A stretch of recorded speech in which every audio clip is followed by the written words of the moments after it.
time to light the match for the Burning Truth with Casey Hendrickson.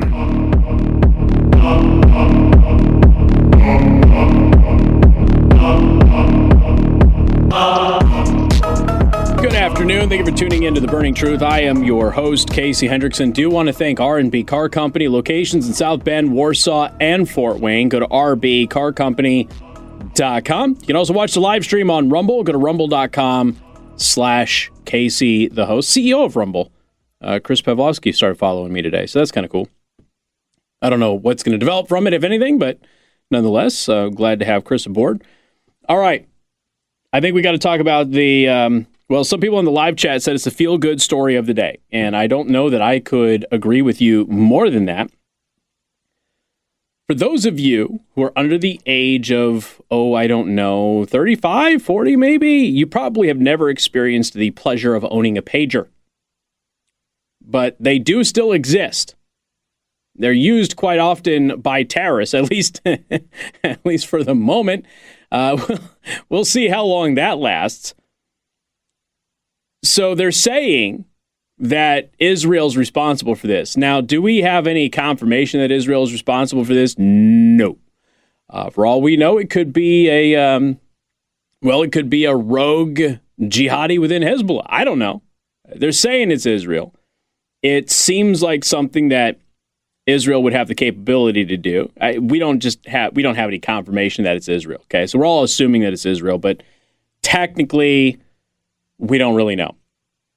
All across Lebanon, Hezbollah pagers started blowing up at the same time, putting holes in people. It was glorious. It was really good. The videos of it online are amazing. They're actually really fantastic. Like feel-good stuff, if you don't mind the blood and gore and everything else.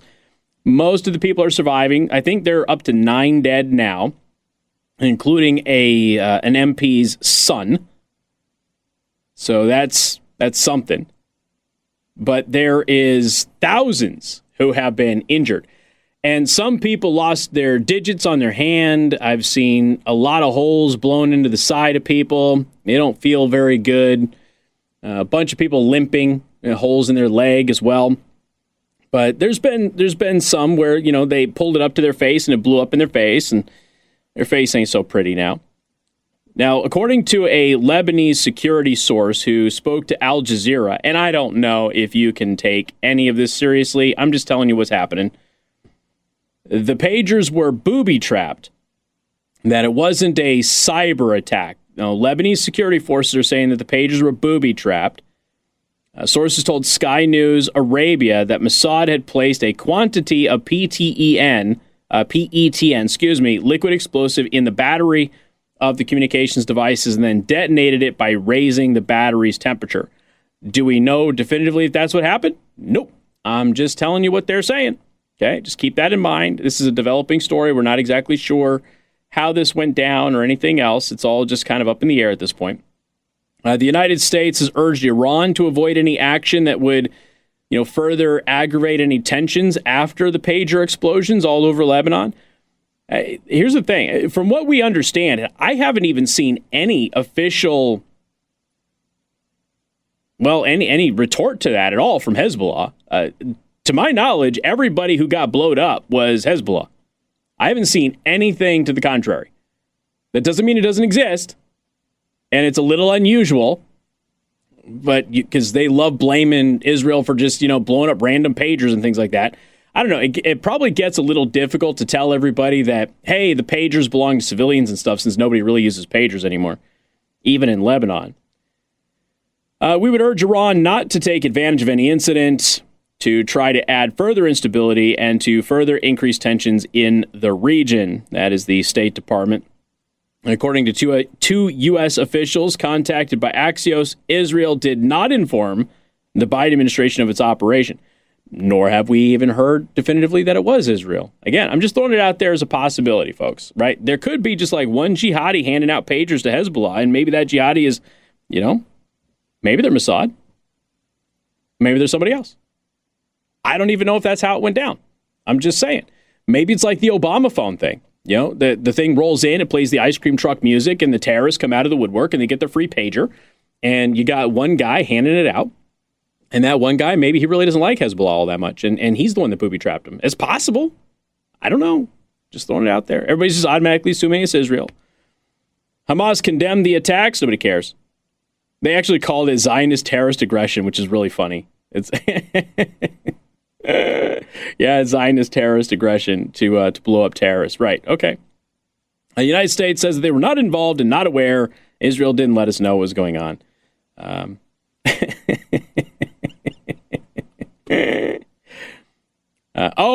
I guess we do have the MP saying that his son was not killed in the explosion. So I guess we're back down to 8 dead. So regardless, that's 8 dead. There's over 200 critically wounded, and there's like 2,500 that are injured as a result of this. If you're interested in watching terrorists get blown up in the grocery store and have holes in their belly, you can go follow me on X at Casey the Host. I've got a couple of those videos up there. And it's just, wait till you can not do it at work. You can have somebody's going to get butthurt at work. There's always that somebody, right? There's always that Kyle that's always there. It's like, I don't want to see terrorists get blown up. There's always that one guy who's a killjoy. So maybe wait until it's appropriate for you to watch the videos and then, have a couple of sips of scotch, enjoy it, just get along with your evening.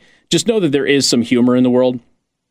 So they are apparently, Hezbollah is just like panicking. They don't really know what to do about all of this. They were completely caught off guard, according to sources in the Middle East, that they had no idea what was happening because, again, they weren't together. They're all just like walking around with their pager. Their pager goes off, and some of them pulled it out of their pocket or pulled it off of their belt, and then kablooey. Some of them didn't even pull it off. They were in the middle of... There's a lot of them in the grocery store, which has been very, very interesting. Do you think you get a discount on that produce, Morgan? Because, there's this one guy who's sitting there picking oranges when it goes off. Can I get a discount on those oranges? How cheap is it to get a pager from Lebanon right now? Probably pretty cheap. Now, there is something else that we need to throw out there. Let's just say it was Israel. All right, let's just throw it out there. Let's just say it was Israel, because most of us are assuming that it probably was.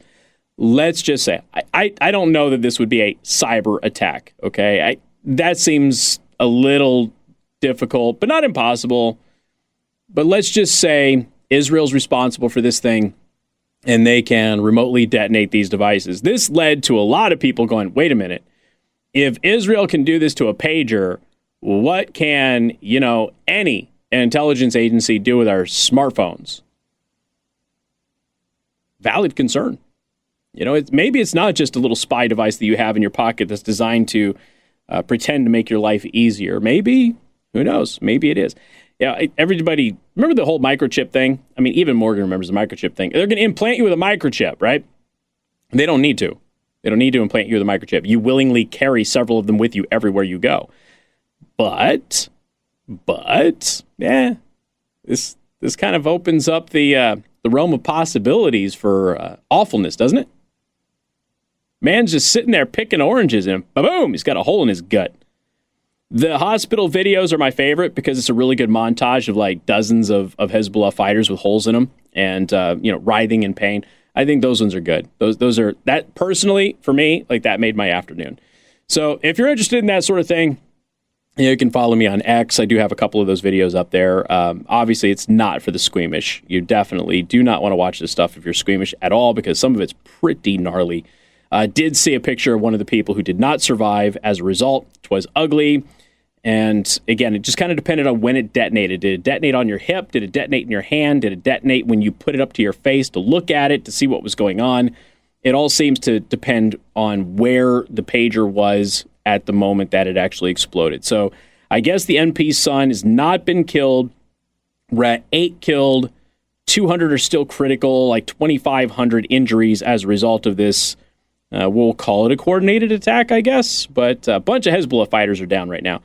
Now, just in case some of you are sitting there going, why would Israel do this? Hezbollah has been throwing rockets at them.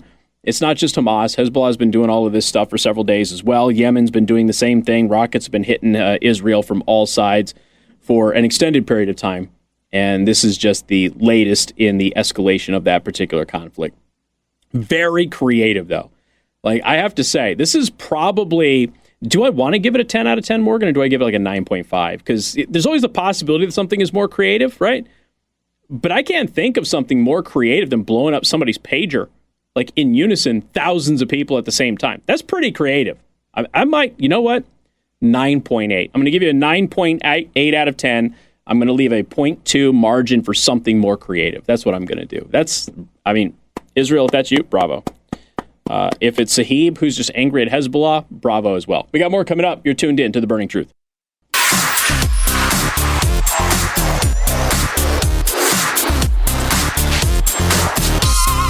No, I'm not going to apologize about laughing about terrorists getting their midsections blown up.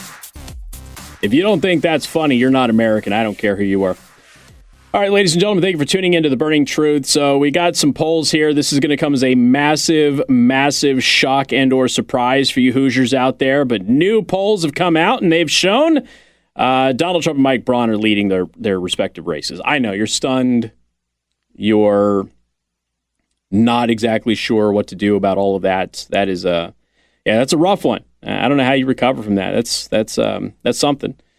Former President Donald Trump appears on track to easily win Indiana in November, despite Vice President Kamala Harris's unexpected rise to the top of the Democratic presidential ticket this summer. That's how the Indy Star phrased that? Yes, of course it is, because it's the Indy Star and they're not a real newspaper. Emerson College polling and The Hill found 57% of likely Hoosier voters, in November support Trump's campaign for the White House this year. About 40% of likely voters support Harris, and about 2% are undecided.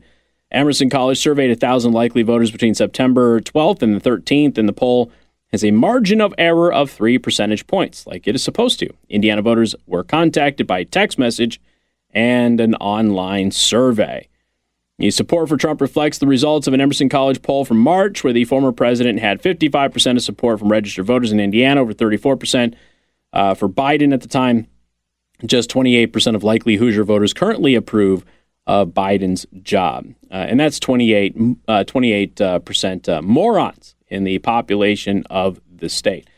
I did see something on there that said that it was a 90% of Hoosiers who are eligible. Here we go. Secretary of State. So I'll pull this up. National Voter Registration Day. It's also Constitution Day. One of those is more important than the other. San Diego. Indiana Secretary of State Diego Morales, announced that more than 90% of eligible Hoosiers are registered to vote in November's general election. So we've got 90% of eligible Hoosiers who are registered, but we'll get, 40% who actually show up and vote, roughly. I think that's the number that we get really close to that anyway. According to a news release from the Indiana Secretary of State's office, Morales said that the state's voter registration rate is continuing to grow prior to the general election on November 5th. As of today, more than 4.7 million Indiana residents are registered to vote. So being registered to vote is one thing. Actually showing up and voting is something entirely different. But I know you're all shocked by that. Braun is also winning his race, in case you're curious about that as well. And I don't know. I just feel like the internal polling bit that's been happening over the past week, it's very much a fake it and hopefully get some attention sort of a thing. I know that I've explained this to you already, but Destiny Wells releasing an internal poll that she paid for, saying that she is basically tied and that this is a dead heat. That is not a credible thing at all in any way, shape, or form. And internal polls are used for campaign strategy. They're not used for, polling data because they're internal polls. So nobody takes them seriously. Nobody's supposed to take them seriously because they're designed to help you with your campaign strategy, not designed to tell you who is winning and who isn't. So when you have polls that say one thing and then you come out and you say, well, I have internal polls that say that I'm winning or I'm close to winning or we're tied or whatever, that's an internal poll that you paid for. Margin of error, again, was 4%. It was not a good poll. We went over it. We broke it down. But watching places like the Indiana Capital Chronicle and other publications in the state of Indiana pick up on it and run with it as if it were credible is honestly not surprising, but still amazing, because you should have people who cover elections for a living who should know the basics. Now, I don't expect the average citizen to know the basics, but people who cover elections for a living should know this.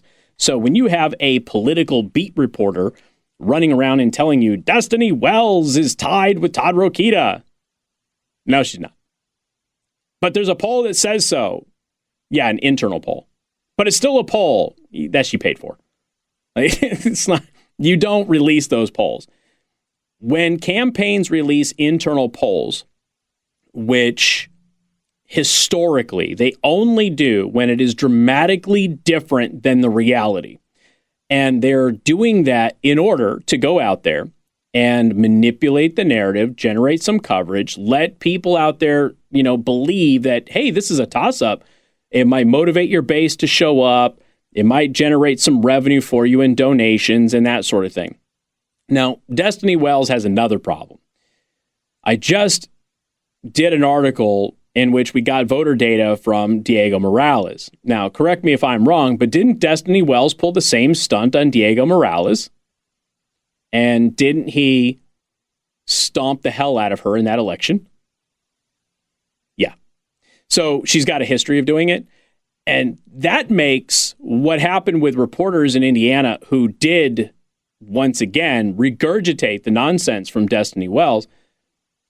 That makes it that much worse because she has a history of doing it. She has a history of releasing polls that are bogus in order to pretend that she's actually way closer in the race than she really is. The truth is, Destiny Wells is not, based on any metric that we have other than her own internal poll, she is not competitive in that race with Todd Rokita. She's not. It doesn't matter how much anybody wants to go ahead and say otherwise. If on election day she ends up winning, or even, even if she gets close, like I'll say, all right, well, maybe that poll wasn't so far off as we thought it was. But nobody is actually taking that poll seriously who has any political experience whatsoever and is at least remotely honest. So I'm not at all surprised that Trump is winning Indiana. Neither are any of you. I'm not surprised that Braun is winning Indiana. Neither are any of you. The real question remains on some of those down ballot races, though. What's going to end up happening there? And that will be an interesting bit because there's a lot of competitive races all over the state for local races, some of those school board races and things like that. And, a lot of those candidates reached out to me. We're not going to do any candidate interviews. They already had a candidate lie about me, and we're not going to do any more. So as a result, sorry, when you have a candidate lie, you all get denied access. That's just how it works. Wish it wasn't that way, but it is. So best of luck. I seriously wish you the best of opportunities in your races, but you're not gonna get a chance to get on the show. We're just not interviewing anybody at this point. We also have to go over. We have to get over some of the additional information about the assassination attempt against Donald Trump. We're still learning a couple of new things, not just about the second assassination that happened here, and I'm not including the two that didn't get off to the point where shots could be fired. But I'm also talking about the one in Butler, because that one has some new information as well. Got all of that coming up. You're tuned in to The Burning Truth.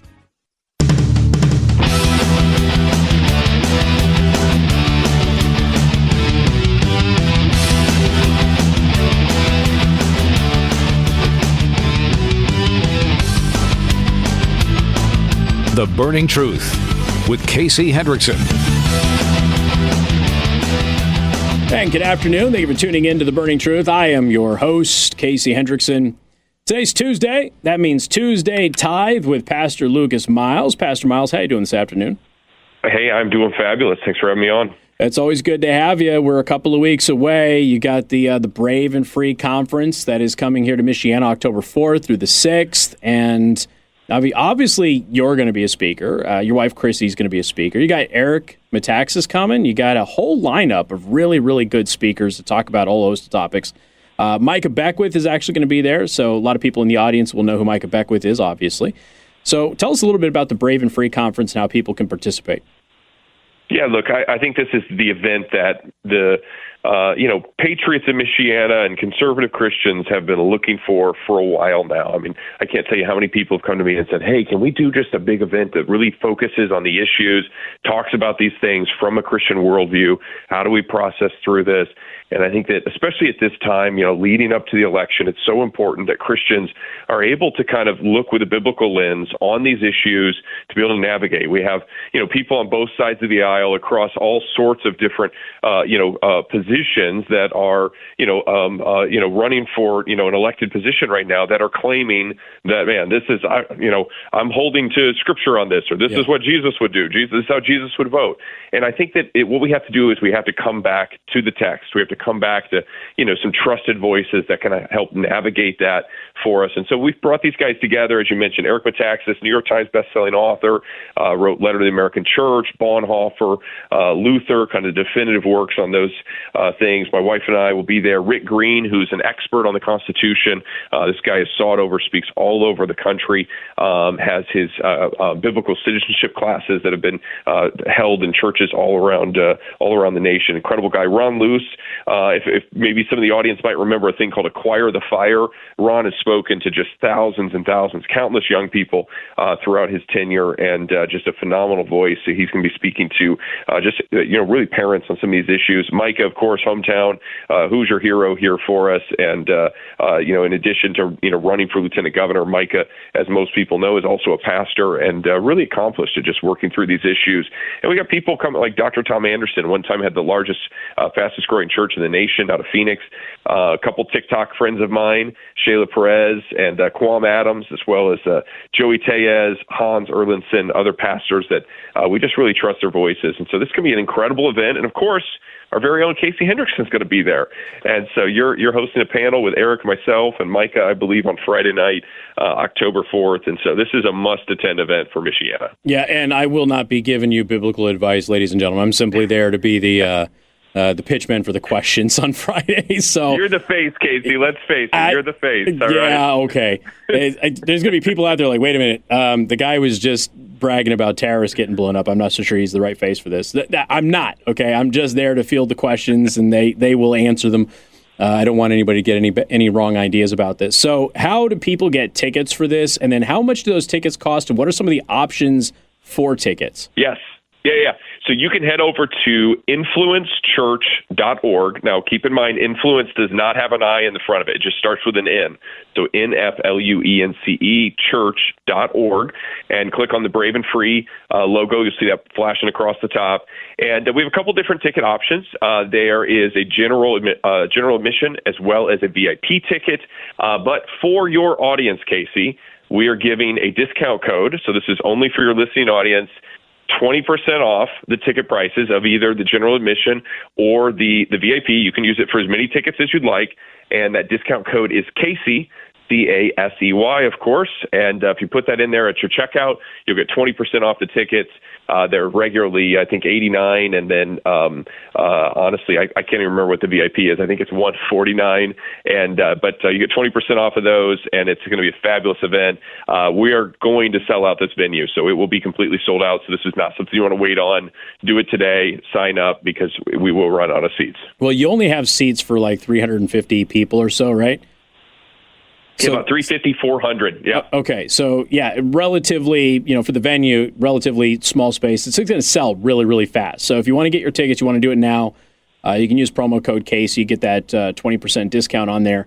I'm assuming that you're going to get the question that I'm always asked whenever I do an event. Will this be live streamed or recorded? So what's your answer to that? Because everybody asks me that every time I do something. So I believe there's actually a live stream ticket option that you can watch via live stream. We are recording it. We're not doing a public live stream that is just available for anybody. You have to register for that. And so we want people in the room as much as we can have, but we are making provision for that. So if you're not able to be here, but you do want to live stream it, go to the website, influencechurch.org, and I believe there is an option there for the live stream. Okay, so what are some of the other common questions that we usually get at these events? Okay, like food. Like, is there food, concessions? Like, how does that work? Yeah, so we have a break for lunch throughout the day on Saturday. Friday will be Friday night. We'll have, we're usually pretty good about, coffee and refreshments, and, we'll have all sorts of goodies. We actually got the folks from Heritage Meeting House are helping out with some catering and some food for us here. So it's going to be top notch.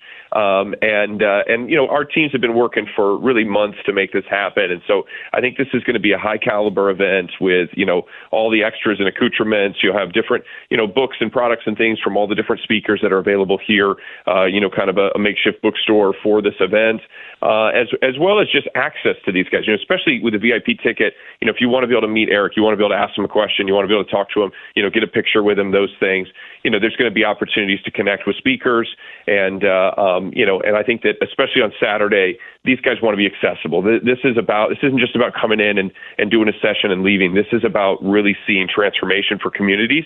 And so, I believe, like I think a lot of people in your listening audience, that Michiana is on the verge of a revival, of a movement of God here in the city, just transform what we're seeing. I think that there's so much burden for our schools and our cities and homelessness and different things that are happening in this area that we'd like to see different. And so it's the church's job to be the conscience of the state. It starts with us, we the people, and the body of Christ in this instance. And so we're going to do everything we can to equip people, to really go out there and make a difference, both spiritually speaking as well as, practically in all sorts of ways that they can serve. And by the way, you can get your tickets again at influencechurch.org. Yes, use promo code Casey, you get that 20% discount. But you can also see all of the speakers that are going to be there over the course of those few days. Again, starts on Friday, October 4th, and then it goes through the 6th. So you also have the agenda. So maybe, if you get tickets, you're interested in seeing a couple of people, but maybe you won't have time to see others. You can plan your day, you can plan the schedule, however it works. But that's all up there on the website right now. And since you're 100%. throwing me into this, Pastor, and for some strange reason are risking your reputation to have me there, on Friday, October 4th, so this panel that I'm going to be moderating with you and Eric Metaxas and Rick Green and Micah Beckwith, this is going to be a 7:20 or so ballpark, right? Because Eric gives his keynote address before then, and I'm sure that there's going to be some flexible time for that. What are some of the things that you're looking to address with that panel? I mean, that's four people with very different, similar but different backgrounds. You've got me up there. What is it that you're looking to get out of those four people that are participating on the stage, those three others that are going to be with you?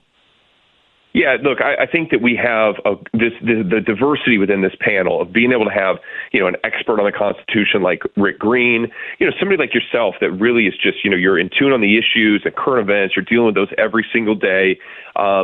Micah, as somebody who's running for office and has a really good chance. I mean, it's kind of expected that he's going to be in that position, come November. Eric, who is, national speaker on this, researcher, biographer, with a lot of expertise on political history throughout, last 100 years.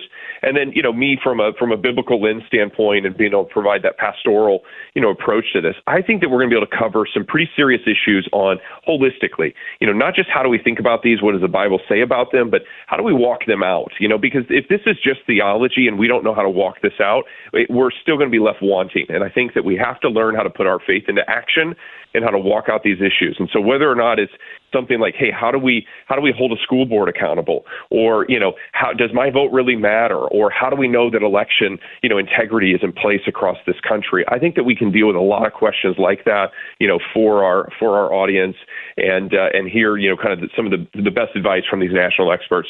And I'm just honored to be part of that and have these guys, in our space and be able to share a weekend with them. All right. So once again, the Brave and Free Conference. So this is going to be starting on October 4th. That is a Friday. It goes through the 6th.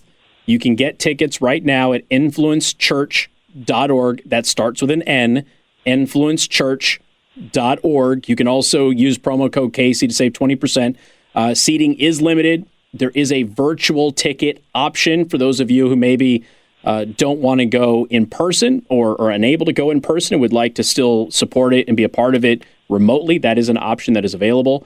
You can see the full lineup. You can see the full schedule so you understand exactly what's happening and when.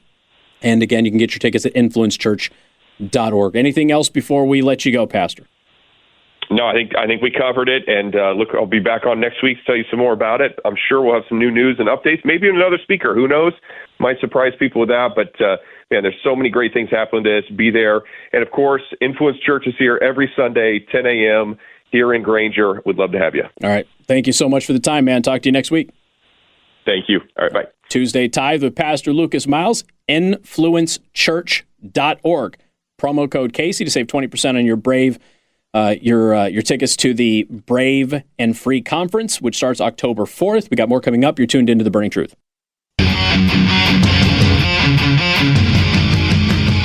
Sean Davis at The Federalist called the beeper thing Operation Hot Pocket. And I don't know that I've seen a better I don't think I've seen a better response.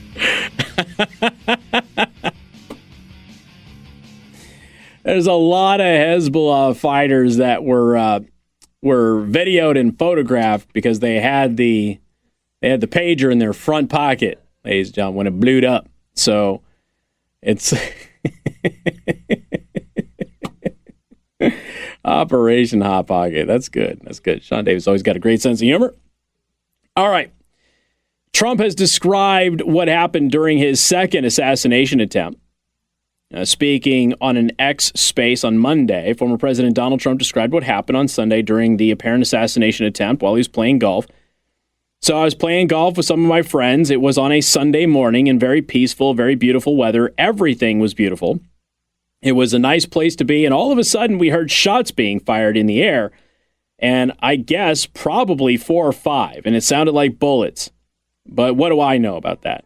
Secret Service knew immediately it was bullets. They had grabbed me, and I think probably the other one, Steve, is one of the people. Steve Witkoff, a great friend of mine, a great businessman from mostly New York and Florida.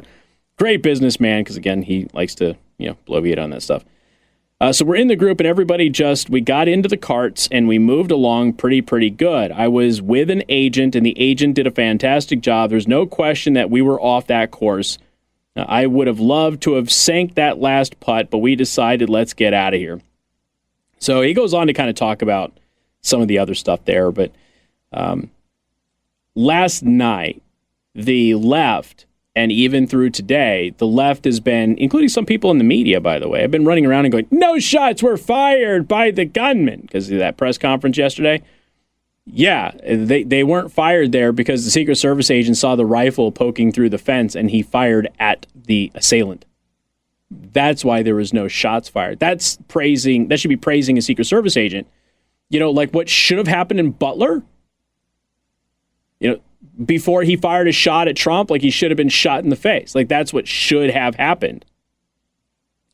So the would-be assassin kind of explained his financial situation in court. Very interesting.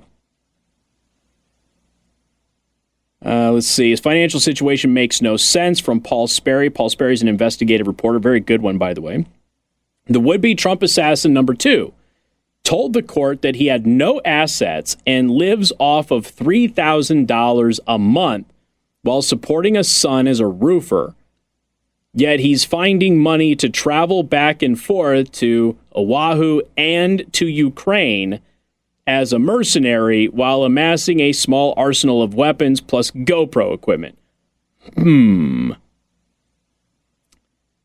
Yeah, I don't know. I find it difficult to believe that this guy was a roofer, was actually working as a roofer, like as a real roofer with a real schedule and making $3,000 a month in Hawaii. I find that very difficult to believe. So you're in Hawaii, you're living off of $3,000 a month. I saw a story today. I can't confirm this, but I saw a story today that he had a horse in his house. Is that real? I just saw it kind of skim across. I wonder if that's real.